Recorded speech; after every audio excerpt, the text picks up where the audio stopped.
Hello, hello. Welcome back, Leading Women in Tech. It is time for another episode. I am your career leadership bestie, Tony Collis. And today I am joined by the outstanding Helen Fanucci, who is a best-selling author, but also, just like us, an engineer by training. And today, Helen and I are going to be talking about what is wrong with the workplace for us as women, why it's not currently functioning, and more important than that, because we're all about solutions around here, what we can actually do about it. Helen is a best-selling author. As I mentioned, she has a great book. I would highly recommend going out and getting a copy of it. Link is in the show notes. But this is all about making sure that we as managers have that ability to thrive in a hybrid workplace, something that I think has really become top of mind since the beginning of COVID. And Helen's built her career and reputation around managing teams that are hybrid, managing teams that are responsible for billions of dollars of sales quota, in fact. And she has found a methodology over her 25-year career that allows the companies that need these $1 billion of quota to really thrive. And she's sharing her words of wisdom today, but from the lens of what it means to be a woman, and particularly a woman who's trained as an engineer, and where the workplace is actually really letting us down. So without further ado, let's welcome Helen to the show.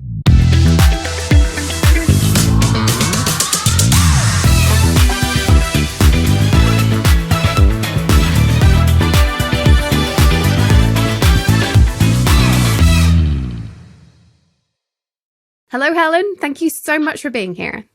Oh, thank you for having me. It's so delightful. I can't wait to dig into this. Since the moment I met you, I'm like, this is like an awesome story. So let's start, as I always love to start with, your personal career journey, in particular, how you went from being an MIT trained engineer to being a sales executive. And I love it if you can share with us the highlights, but also the lowlights, because I think the lowlights really help us understand how we can avoid those mistakes in our careers that other people have made. Yeah, that's a really great question. So I started out as an engineer working for IBM in Silicon Valley, and I was responsible for, it was actually a manufacturing engineer role. And in Silicon Valley, with all of the tech happening and startups, after a couple of years, I felt, gee, I would really like to be out with customers, helping them use the technology rather than in the back room making it. And so I went to my boss, and he had absolutely no idea how to help me make that transition. And so one of the themes throughout my career is building my network. So I tapped into my network, and I found somebody that I knew through a completely non-work relationship who was actually working for IBM in the CAD/CAM, computer-aided design, computer-aided manufacturing marketing team. So he helped navigate and introduce me to that organization. And I was able to transition into a marketing job. And then during that time, I went through IBM sales training, which was a 1.5-year program at that time. Wow. And then got my first sales territory in Silicon Valley, selling to engineers, selling to companies, IBM's whole product line. And then from there, one thing led to another. And, I've had a number of roles, both in marketing roles, sales operations, leading global briefing centers, sales quotas. So you name it. But a common theme has always been customer and field facing, because I have a passion for helping customers use the technology. So lowlights. So when I took this marketing job, it was in Los Angeles, and I was in San Jose, California. And I went down, looked for a place to live, and I came back and I was really troubled because I just thought, oh my goodness, I can't move to LA. And yet I had taken the job with the understanding that I would move to LA. And a friend of mine, one of the best pieces of advice I've received, said, you don't have to move to Los Angeles. So I took a deep breath. I called my boss and I said, I just can't move. And I thought, what does that mean? Am I going to lose my job, be out on the street? I was in my early 20s. And to my great fortune, he said, okay, we'll figure out how you can work remotely and come down to Los Angeles, once a month or a couple times a month. So he made it work, and I'm forever grateful because I literally thought, oh my goodness, I've reneged on my commitment and the terms of the offer, and he owes me nothing, and he was willing to make it work for me. So that was actually turned out to be a highlight, and it also turned out to be a lesson. Be true to yourself, and you don't always know how it's going to feel when you step into something new. And if it doesn't feel right, you got to trust your gut and instinct. Yeah, 100%. I really love that story, actually, because you started off there with your boss appeared to be an impediment. Your boss didn't know how to help you in your career trajectory. And you did what I tell so many women to do, which is leverage your network. One, always be building your network, but two, then leverage it. And I love that. Listeners, if you're listening to this and thinking, my boss just, I'm not getting what I need from them. It isn't your boss's career. It's your career. Your boss is one person. Even the best intentioned boss is limited in their knowledge base. A good boss finds other people to help you, but at some point you've got to own that. So I love that you've had that complete career pivot, but based on you going, I'm not getting what I need from my boss. I will go fix that for myself. Like I adore that.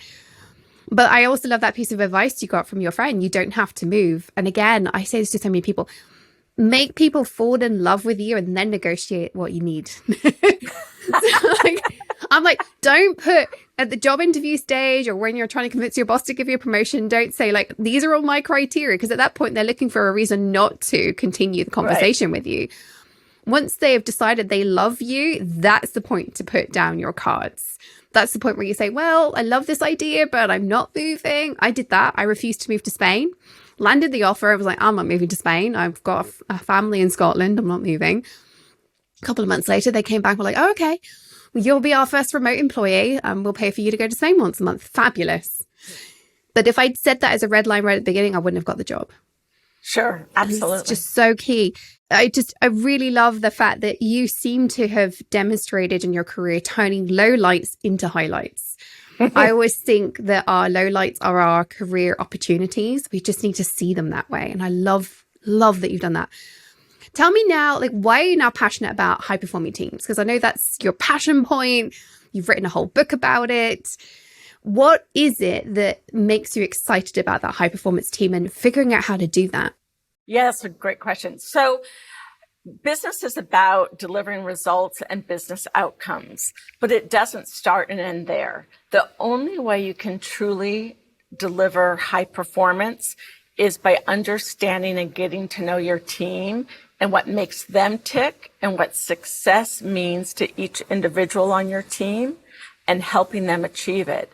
And particularly now in if I could say post-COVID world, even though I know COVID's still out there, employees' expectations have changed and they don't want to just go to work and be a work robot. They want a manager who understands that they have their own ambitions that are worthy of the manager's attention. Yeah. So I've been doing this for about 25 years, leading hybrid teams, remote and in the office.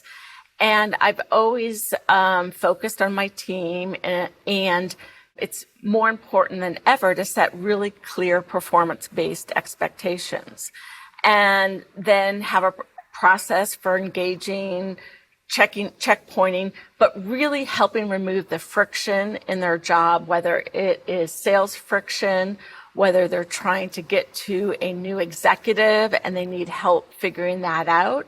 And so the way I've constructed my book is 17 conversations that leaders need to master with their team.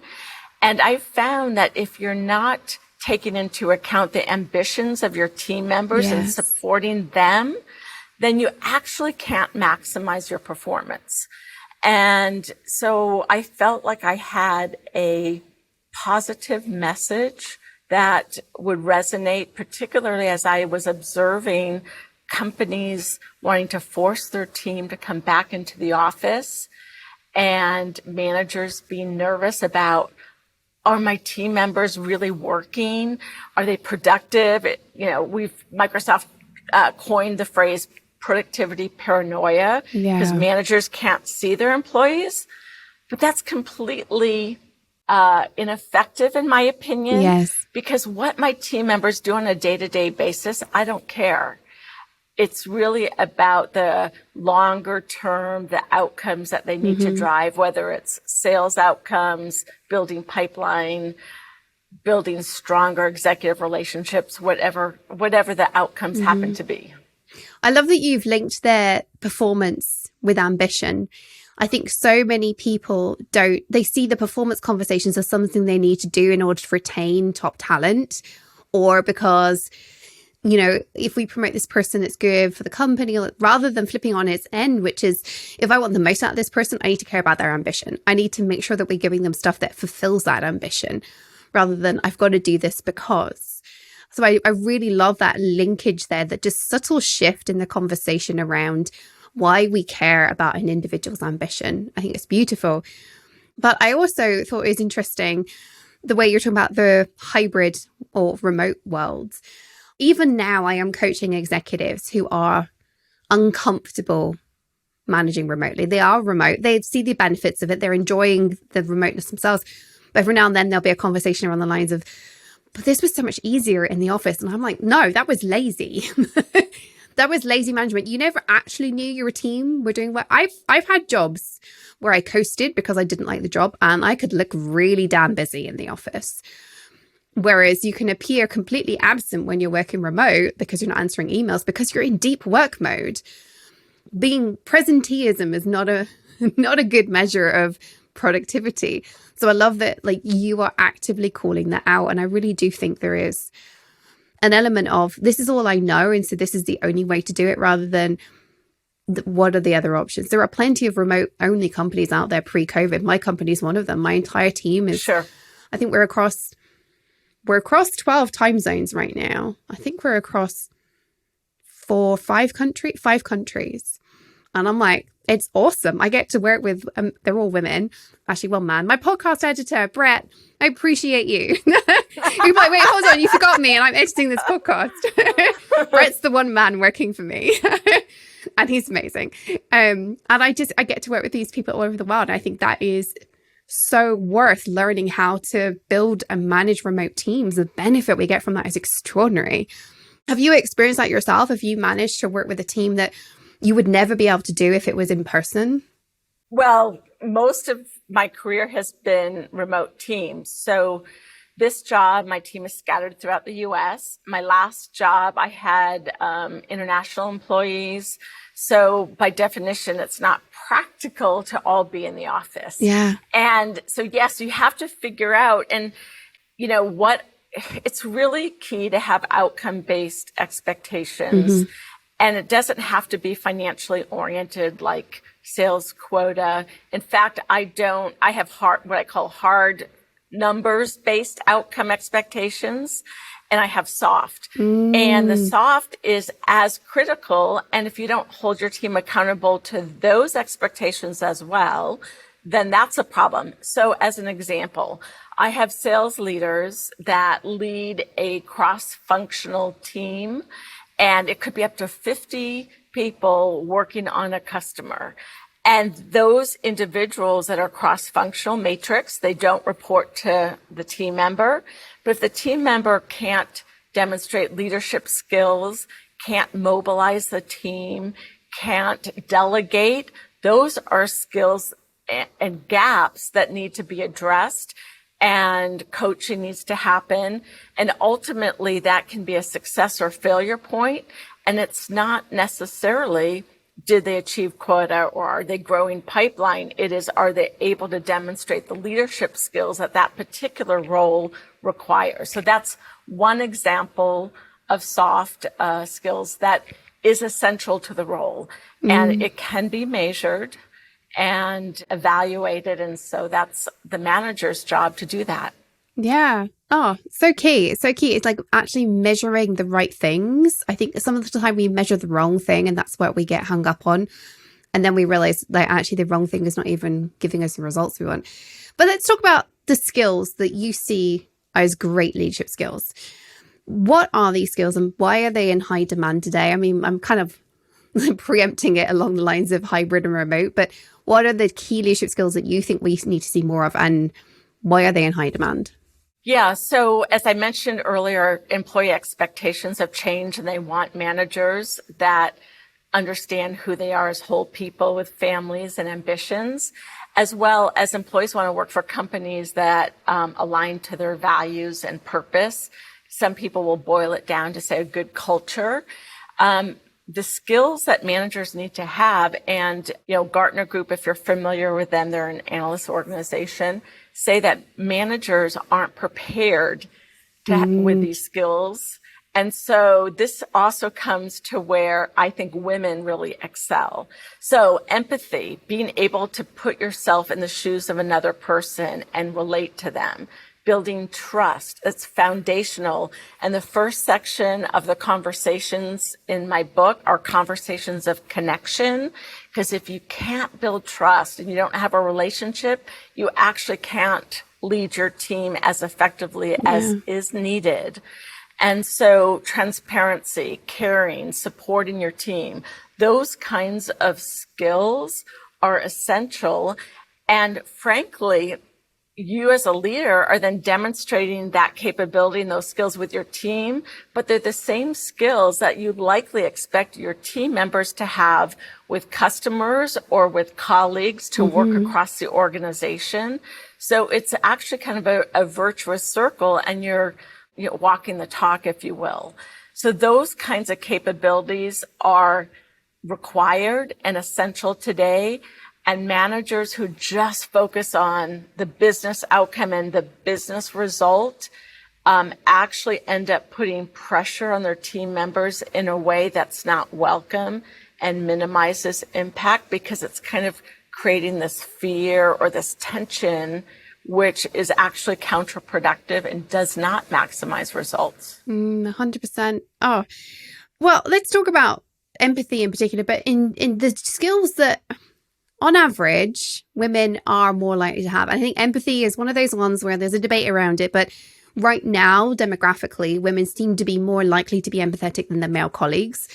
There's a debate whether it's nature or nurture, and whether therefore it will disappear as we eliminate some of the gender issues that we experience early in life. But that's another conversation. But if we are more likely to be highly empathetic or any of the thing else, why are we not reaping the dividends? Why is the world not saying, hey, women, great, let me hire you, let me promote you, let me give you the senior management role? And yet the gender gap for senior leaders, especially in tech, is as high as it has ever been. And some people are saying it's getting worse. I think it's a bit early to say that, but some people are saying it's getting worse post-COVID. What would be your take on that? Yeah, so a couple things. One is women dropped out of the workforce during COVID disproportionately to men. I think women comprised about 40% of the workforce, but about 55% of the people who left the workforce were women. So there are fewer women, and that happened at all different levels. The other thing are women, the data shows that women are more likely to overfunction and get burnt out and feel like they need to do more than their male counterparts. Women have to prove themselves, and often, the data is that men are hired on potential, but women are hired and promoted based on the results and performance. So it's a higher standard. Women in leadership roles are more frequently confused to be lower level than they actually are. Or people will say, yes, well, you only got there because you're a woman. So there's this different standard. So there's more headwinds that women face in work, just flat out. And I was just at the airport and pulled up a Tom Peters book. I don't know if you know who Tom Peters is.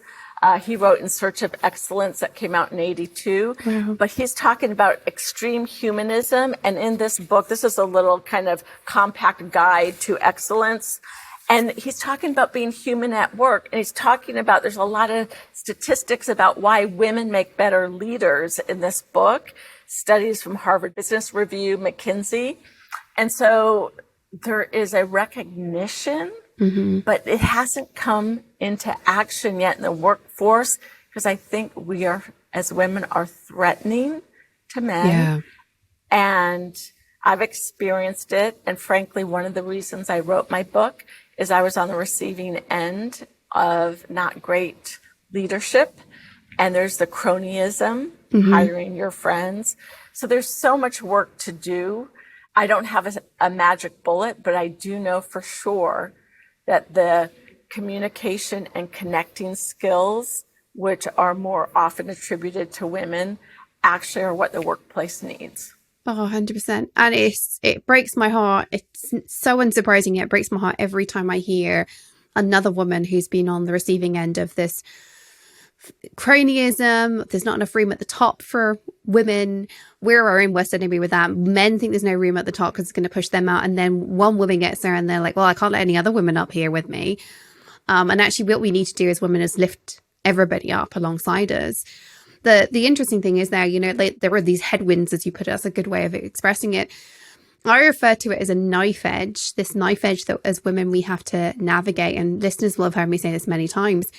Men have a playing field to mess about on and develop their skills. We have this like narrow little knife edge. If we fall off that knife edge, our career tanks for a little while. We can recover, by the way, ladies. We can totally. Done that many times with women, help them through that. But there is a saving grace in that when we are navigating that knife edge well, we are extraordinary because we have to be, right? We are held to such a high standard that when we land that knife edge, everything around us is gold, which is one of the reasons I think that companies with diverse leadership do so well.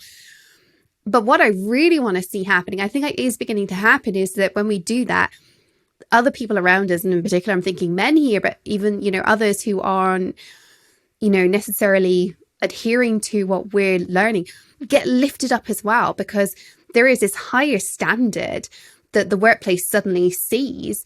Whereas before, when we've got people just messing around on that playing field, there isn't that high standard.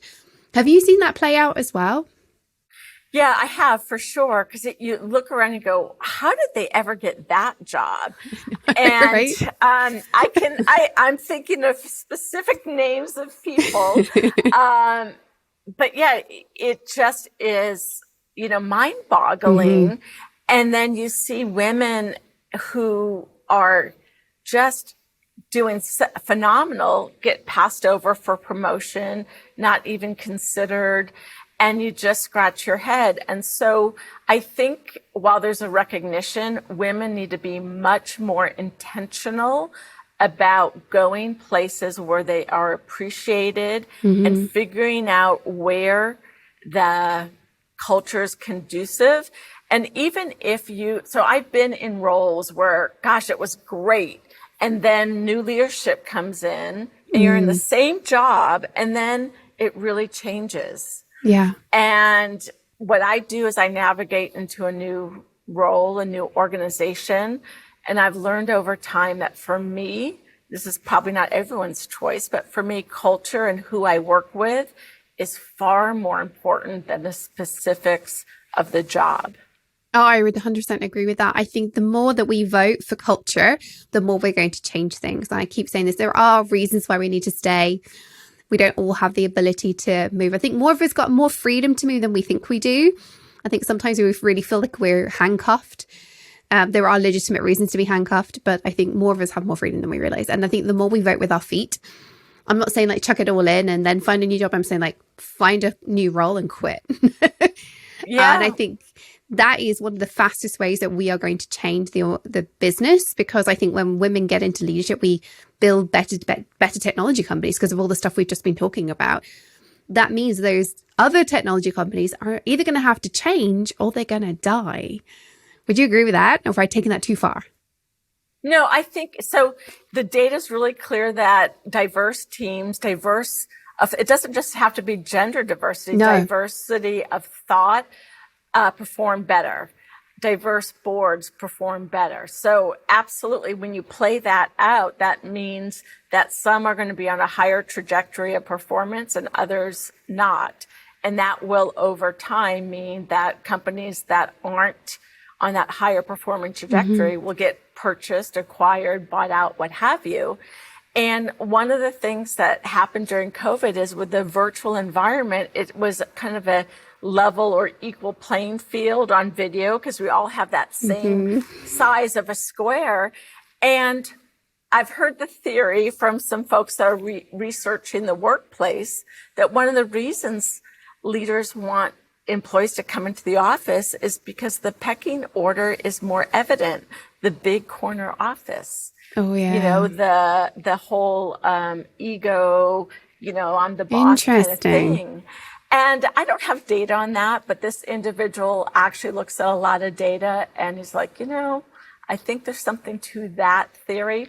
I don't know, I'm just saying, but over time it will play out. And you're right, with virtual, you can work for any company in the world. It doesn't have to be the company in your community. Yeah, 100%. Oh, that is fascinating. I can't wait to see that research, like whichever way it plays out, actually, because I do wonder how much of this, you know, we need to return to the office is legit and how much of it is insecurities. I think there are good reasons why some people want to return to the office. Most of my clients don't want to return to the office, but I do have clients who are like, no, I don't want to work remote anymore. And that's fine. And it's about them and where they get their value rather than about anyone else.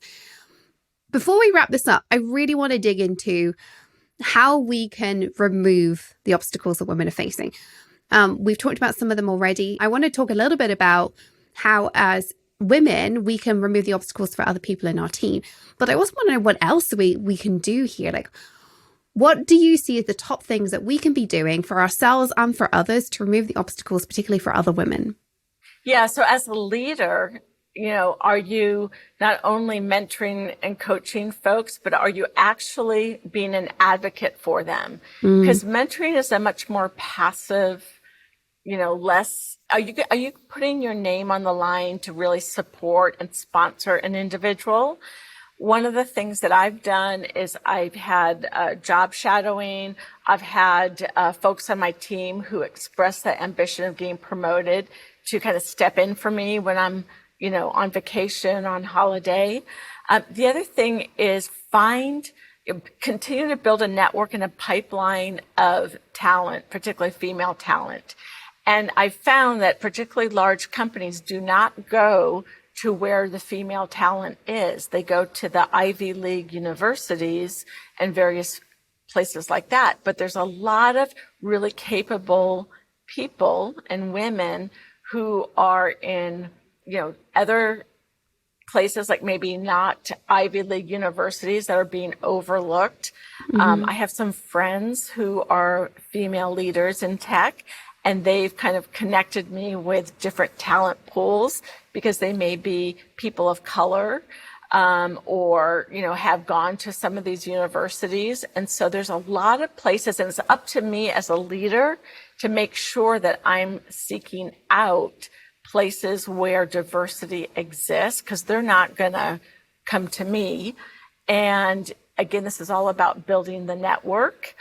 And many companies have different policies. At Microsoft, we're not currently hiring as I sit here in the end of January. We're not currently hiring just because of a lot of the you know, reductions and things like that have plagued tech at the moment. But we have policies where you've got to have a slate of diverse candidates, not only gender diversity, but underrepresented minorities for jobs. And it's not a check the box thing. They need to be legitimately qualified candidates to compete for the jobs. And so things like that, I think, will help over time, but it's not a quick fix. It's not. It breaks my heart. But hey, if it was a quick fix, I wouldn't have a job, because there are enough people. There are enough people working on this. We've obviously got a distance to go. I would love it if my job becomes irrelevant before I'm done, before I'm ready to retire. Sadly, I don't think that's going to be the case with the speed of change that we've experienced in the last 20 years. But onwards and upwards, as they say. Yes. What would be your number one piece of advice to a woman in tech considering her next leadership career move? Build your network. Find women leaders and reach out to them and ask, you know, if you can spend 15 minutes having a conversation, get to know them, ask them who they would recommend that you speak to further your ambition and seek their advice. So build your network. I have found very predominantly that women are open to having brief conversations and helping other women. Just last week, I was at a dinner event called Fempire, Building Female Empires.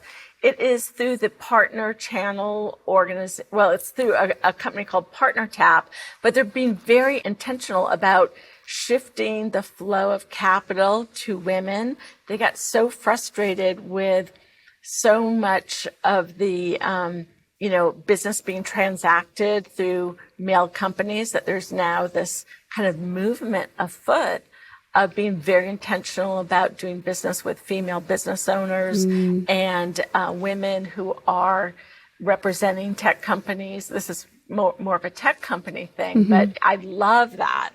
And lucky for me, they gave away my book, which is Love Your Team. And so I was invited as a guest, and that was amazing. Oh, I love that. I actually love it when women are supporting women, whether that's in the workplace or I try and work with female companies. So I've got a number of contractors working for me. And when I can, which is why I've got a predominantly female team. Sorry, Brett, once again. It's Brett and Brianne together doing the podcast. But I really try and support female-led businesses when I can, because I think there is just that additional barrier for us across everything we do. We should move to the quickfire round. I love this and I don't want to skip it, but my goodness me, we could chat about this stuff all day. So you ready for the quickfire round? Absolutely. Okay. My favorite question first. What is the worst piece of advice you've ever been given? Basically, sit down and shut up. It was not said with those words, but like, just put your head down and get your job done and you'll be rewarded for that. It's funny now that we're on video for this podcast. If you're listening and your favorite podcast player, don't forget to check us out on YouTube as well. You can get the link from my website, tonycollis.com. But I've just realized like the faces I pull when people tell me their worst piece of advice, I pull faces.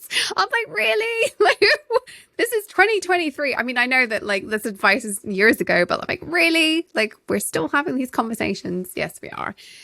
What is the best piece of advice you've ever been given? Well, I have to say, you don't have to move to Los Angeles. Yes. That advice really was about trust. Take care of yourself, trust your instincts. It's going to work out, figure out what you need, and then go, speak your truth and then go get it. Mm-hmm. I love that. I do love that. Absolutely. Speak your truth and go get it. What is the last book you read and would you recommend it?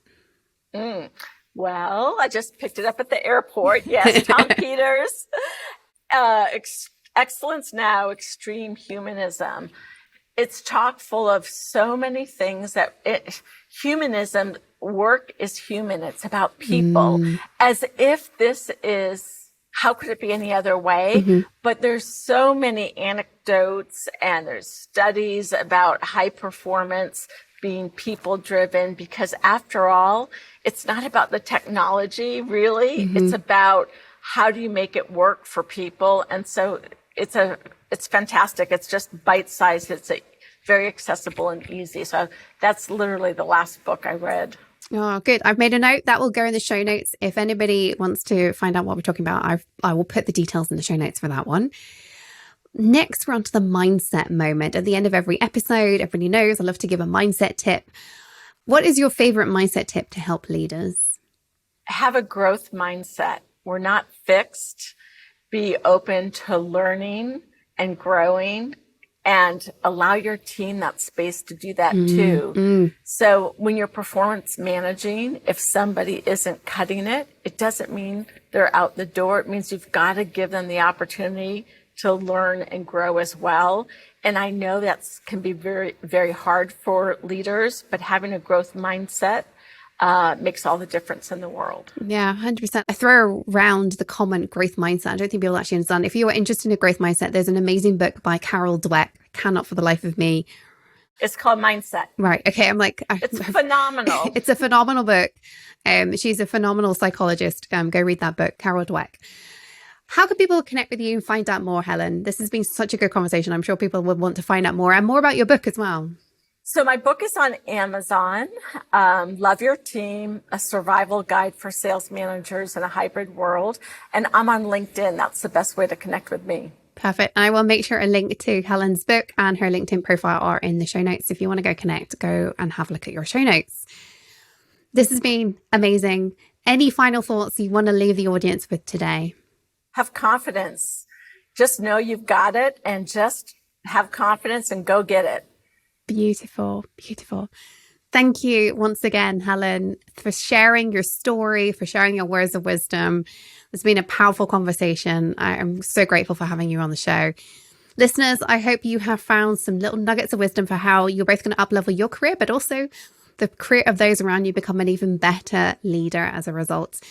So remember, until next time, stay on your tech leadership game, follow your dreams, because the world really does need that uniqueness that you bring as a leading woman in tech.